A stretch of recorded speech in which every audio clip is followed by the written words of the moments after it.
¿Y por qué no hablar del Antiguo Testamento si la palabra siempre nos marca que Jesucristo es el Mesías? Desde Génesis hasta Apocalipsis se ve plasmado Jesucristo. ¿Dónde se ve plasmado Jesucristo? Les voy a dar unos textos breves. Primero, ¿cómo sabemos que Jesucristo es Dios? Si nosotros nos vamos a la fundación del mundo, en Juan 1, del 1 al 5, abran sus Biblias. Vamos a ver aquí, en Juan 1, del 1 al 5, dice: en el principio era el Verbo, y el Verbo era con Dios, y el Verbo era Dios. ¿Quién es el Verbo? El Verbo es Jesucristo, hermanos. Este era en el principio con Dios. Todas las cosas por Él fueron hechas, y sin Él nada de lo que ha sido hecho fue hecho. En Él estaba la vida, y la vida era la luz de los hombres. La luz en las tinieblas resplandece, y las tinieblas no prevalecieron contra ella. Hasta aquí nos quedamos, y aquí vemos que desde el principio existía Jesucristo. Juan 1 nos lo enseña. Pero aún, si nosotros nos metemos en Génesis, vemos que de Génesis, toda la primera parte de Génesis, esto lo indica la visión de Graff. El doctor de Graff nos dice que nos explica en un libro explicándole a los niños cómo nosotros podemos explicarle a los niños sobre el Evangelio, donde está marcado Jesucristo. Se llama el pacto de la promesa. Entonces, en ese libro le explica muchos puntos que son teofanías. ¿Cuáles son las teofanías? Lo que señala a Jesucristo como el Mesías. Hoy vamos a aprender dónde están algunos de esos puntos, porque si yo me pongo a hablar de toda la Biblia del Antiguo Testamento, hermanos, todo señala a Jesucristo. Y hoy lo van a ver. Vamos a ir, empezamos a ver de la promesa de Dios en el pacto de la gracia. Él decía de Graff que en Génesis 3 vemos la caída del hombre. Ahí ya vemos que todo se pervirtió. Y desde ahí, hermanos, vemos el pacto de gracia. Aunque no sea de una forma visible. ¿Cómo lo vamos a ver? ¿Cómo podemos entender el significado de que Dios podría haber usado su juicio para destruir el pecado en ese momento? O sea, en ese momento lo más justo es que Adán pecó, Eva pecó, ambos, se podría decir, tiraron la bolita uno al otro. Nunca nadie tenía ahí la gracia del Señor para que fuesen ellos tocados, por decir, en su conciencia y haber dicho, sí, la verdad, yo soy responsable de ello. ¿Por qué no? Porque no estaba la gracia en ellos todavía. Sin embargo, ahí viene el pacto de la promesa de la gracia, ¿cómo? Permitiendo que todo siguiese su cauce. El Señor permitió que siguiese su cauce sobre la ruina del mundo. En su gracia, su omnipotencia, Dios escogió salvarlos, estableciendo no de forma visible el pacto. No lo podemos ver visiblemente ahí. Sin embargo, vemos a que el Señor no actúa conforme a su juicio. Entonces, está actuando conforme a la gracia. Los está salvando. No les está diciendo, porque eso lo vamos a ver más adelante en Abraham, pero dice que el pacto de la gracia con Adán fue con Cristo. Desde el principio es con Cristo. ¿Cómo lo vemos? Vemos una revelación del pacto de la gracia. La vamos a ver después, la revelación.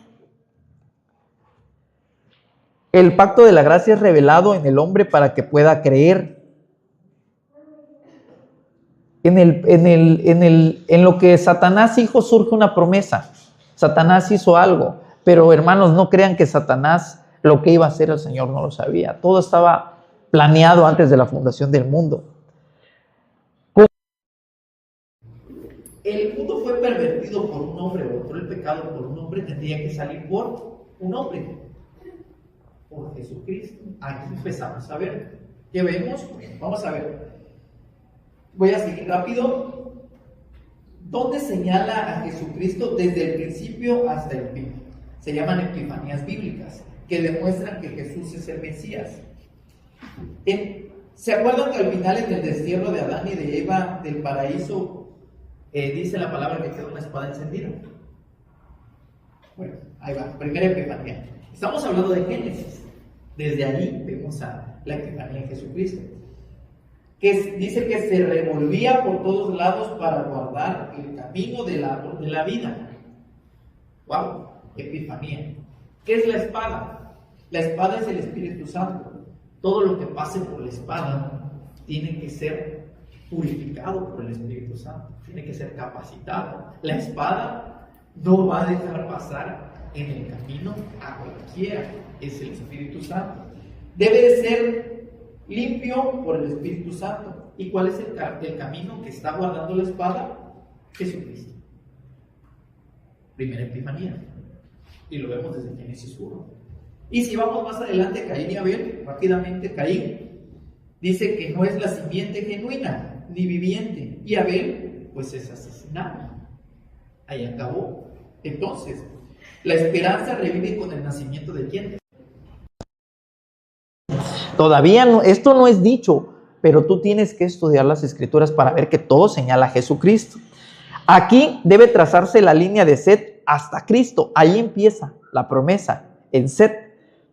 En esta parte de la Biblia vemos que la sangre, dice en la palabra, la sangre derramada de Abel, en contraste con la de Cristo, no puede quitar el pecado. Se limita a clamar, ¿por qué? Por justicia y por venganza. ¡Wow! Solamente clama su sangre por justicia y por venganza. Entonces, la sangre de Cristo habla de cosas mejores que las de Abel. ¿Por qué? Porque la sangre de Cristo nos presenta la esperanza de reconciliación en Génesis 4. Esto está en Génesis 4, segunda Epifanía que marca Jesucristo. Y lo vemos, la sangre derramada del Cordero es la sangre eterna que quita el pecado del mundo. Esa no acaba. La sangre de Abel solamente clamó por justicia y venganza, dice. Ahora, si nos vamos al diluvio con Noé, nos vamos a salvados por agua en Génesis 6 al 9. En el diluvio señala delante del bautismo. Y ustedes me van a decir qué es el bautismo. Incluso el juicio final ocurrirá para salvación. ¿Qué quiere decir? El juicio final a través del que será renovado el mundo. O sea, no entendemos que va a ser casi lo mismo que pasó. Es lo mismo que pasó con Noé. Es agua, el agua es vida, el agua purifica, es bautismo.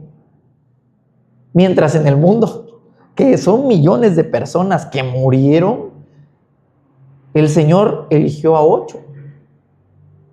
¿Qué de bueno tenían esos 8? Ya lo venimos platicando. Absolutamente nada. ¿Por qué? ¿Qué fue lo primero que hizo Noé al bajarse del arca? Tomar, emborracharse. ¿Y su hijo qué hizo?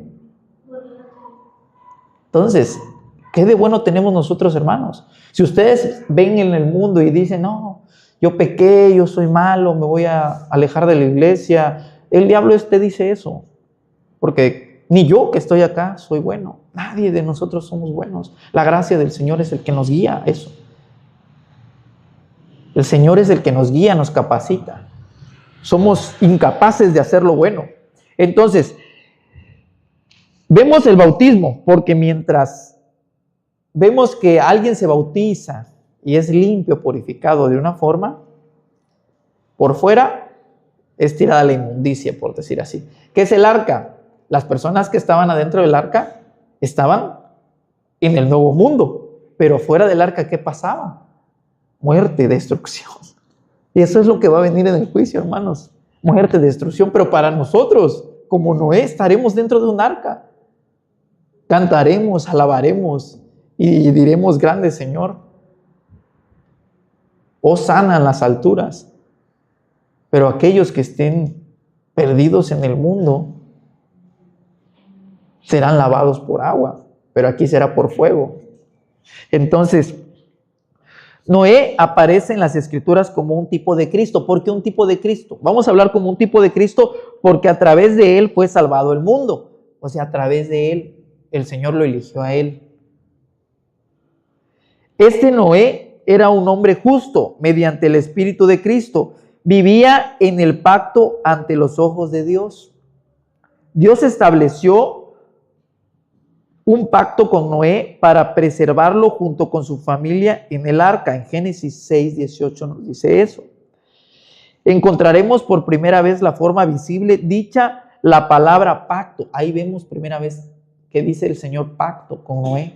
Ahí está el pacto, pero no vemos el pacto de la simiente en Cristo. Sin embargo, lo estamos viendo ahorita de forma no visible, ¿sí o no? Vemos que Cristo está en todos lados. Noé, Caín y Abel, el principio de la espada, se llaman epifanías, hermanos. No es el pacto noético, el que dicen el pacto noético de Génesis 9, ese no es, ese es otro pacto. El pacto noético es el pacto del futuro de la tierra. De eso no hablaremos ahorita, esa es otra cosa. Ahorita estamos viendo a Jesucristo en las Escrituras en unos puntos. Entonces, el mundo es salvado mediante agua para posibilitar una nueva comunión con el Señor. Esto lo vemos de Génesis 11, del 1 al 9. Y si nos vamos más adelante el plan del pacto de la promesa en Cristo, llegamos a la parte donde el pacto es revelado al hombre. Aquí quedaremos en este punto, para que entendamos que desde aquí empieza a ser revelado. En Génesis 12, la bendición para todos es dada con el uno, para que todos puedan aferrarse a él mediante la fe. ¿Dónde es revelado? Es hasta Abraham que podemos ver claramente dicho en la palabra la promesa de la simiente. Es algo extraño, porque yo lo entiendo. Muchos de nosotros, hermanos, lo entendemos, pero aún el pueblo de Israel esto no lo entiende. Creen que empieza desde Abraham y que Abraham es el padre, que ahí es, pero antes de él era Jesucristo. Y se los acabo de mostrar en la palabra. Ahí está. Pero ellos no lo logran ver. Decía un pastor, el evangelio, la palabra es tan fácil que un niño lo puede entender. Es tan fácil. Pero ¿qué capacita para que lo entienda? El Espíritu Santo. Entonces, ¿por qué a veces vemos que un niño entiende claramente la palabra y vemos que un adulto o una persona, un familiar, la estamos hable y hable de la palabra, de las cosas que pasan, y no entiende? Porque no es de nosotros que vaya a entender, es Dios el que hace entender al hombre por medio del Espíritu Santo. Hoy en día tenemos señales del pacto de Dios, es decir, el bautismo y la cena del Señor. Así como Abraham no menospreció las señales diciendo que no eran sino animales muertos, las señales cuando le dice el Señor que parta los animales. ¿Por qué no los menospreció? En cambio, las tuvo en honor como señales del pacto de Dios. Nosotros debemos, al igual que Abraham, considerarlas sagradas, estas señales. En aquella visión, Abraham vivió todo un día esperando la venida del Señor. ¿Se acuerdan? Cuando el Señor hizo un pacto con él y le dijo que abriera animales. ¿Y quién pasó por en medio de los animales? Dios. Pero no pasó inmediatamente. La palabra es clara y el Señor permitió que pasara todo un día y hasta estaba cansado, ¿no? Estaba ya durmiendo. Pero aún así no dejó que las aves de rapiña llegaran y comieran los animales. Dice, probando su fe, lo hizo esperar. Y paciencia. ¿Le suena familiar esto? ¿En quién esperamos? ¿A quién estamos esperando? A Jesucristo. ¿Y por qué no viene? Lo mismo que pasó con Noé, con Abraham. ¿Qué está probando el Señor? Fe, paciencia. Pero va a venir. Eso no cabe duda que va a venir. Entonces nunca debemos olvidar que la verdadera simiente de Abraham es el Señor Jesucristo. Y pasajes como estos se refieren primero y sobre todo a Él. Es otra epifanía, hermanos. Lo que vivió Abraham con el pacto que hizo con Dios es otra epifanía. La epifanía de la espera en nuestro Señor Jesucristo. Y hay otra más adelante que nosotros conocemos, que es con su hijo. Tanto tiempo voy a hablar de esto y aquí voy a acabar. Con Isaac en Génesis 22. Sacrificaría a su hijo y Dios no lo permitió. ¿Les suena eso, hermanos? ¿Se acuerdan de esa historia? Voy a resumir la historia. Tanto tiempo le prometió el Señor a Sara y a Abraham tener un hijo. Y ya muy grandes se los concedió, ya grandes, para demostrar el poder del Señor, claro está, porque para Él no hay imposibles. Pero luego vemos que más adelante le dice, llévalo y sacrifícalo por mí. ¿Qué hizo Abraham? ¿Qué harían ustedes, hermanos? Obviamente yo diría no. Todos nosotros diríamos no. Pero créanme una cosa, hermanos. También Abraham hubiese dicho no porque era ser humano. Pero la gracia del Señor, lo que el Señor había puesto en Abraham, lo hacía actuar de esa forma. No era porque Abraham fuese, sino porque el Señor lo hizo que fuese así. Eso es lo que debemos de tener claro. Grandes hombres, ejemplos a seguir. Pero ¿quién nos lleva a eso? El Señor. Entonces, ¿le suena eso del sacrificio? ¿Se acuerdan de que iba al cuchillo y estaba a punto y le dijo, alto? Y si vemos más adelante, me gusta decir este punto porque cuando Dios sacrifica a su Hijo para salvarnos, que esto ya estaba marcado. Esto no es algo que hubiese pasado y hubiesen dicho, ¿sabe qué? Te tengo que sacrificar. Él ya nació y sabía qué iba a pasar. Antes de la fundación del mundo, ellos ya sabían cuál era su función. Él ya vino y estaban los 12 apóstoles y estaba uno que era un demonio o era un diablo, porque Él lo eligió para ser un demonio y un diablo, para elegirlo, para que lo entregara. Si se dan cuenta, la palabra es muy clara. Le dice, ve y haz lo que tengas que hacer. Sabía lo que tenía que hacer. Y si vemos más atrás, vemos, estamos viendo en Jeremías, dice, vemos que es entregado por 30 monedas de plata, si no mal recuerdo, si es Jeremías. Isaías nos dice también de ello. Hay varios textos antiguos que nos señalan todo lo que vivió nuestro Señor Jesucristo. Pero yo me estoy yendo mucho más atrás, en la fundación, en la creación, en Génesis. O sea, más atrás todavía estaba ahí Jesucristo. Aunque ustedes no lo logren ver, ahí está plasmado. ¿Por qué? Lo que pasó con Isaac, el mismo Dios le dijo, no, basta, para.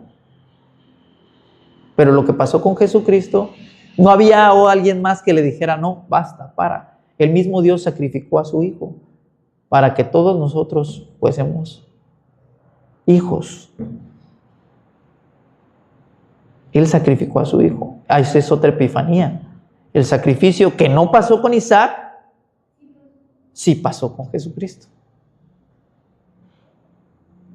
Entonces, aquí lo vamos a dejar, hermanos. Hay un buen de puntos. En Isaías vemos su sufrimiento, Isaías 53. En Isaías 7:14 vemos el nacimiento. En Miqueas 5:2 vemos el linaje davídico de que viene Jesucristo. Si quieren se los paso, hermanos, en el WhatsApp. En Jeremías 23, el ministerio de milagros. En Isaías 35, la traición por 30 piezas de plata. En Isaías 35. En Zacarías 11, 12 al 13, el sacrificio expiatorio. Entonces, todos esos son todo lo que nos señala la vida de Jesucristo. Todo eso, termino con eso, pero si se dan cuenta, yo no me metí a lo que decían los profetas. Si me hubiese metido a los profetas, que era un poquito más adelante desde el inicio de Génesis, ustedes hubiesen dicho, sí, es Jesucristo. Está hablando de Jesucristo, su sufrimiento, su nacimiento, que nacía de una virgen, todo lo que él vivió, es muy claro, lo dicen los profetas que les estoy diciendo. Pero me fui muchísimo más atrás, desde el inicio de Adán y Eva, para que ustedes se den cuenta que Él es el Mesías. Porque toda la Biblia, hemos aprendido que toda la Biblia nos habla de Jesucristo, desde Génesis 1 hasta Apocalipsis. Entonces, hermanos, los dejo, sería todo, los dejo con esto.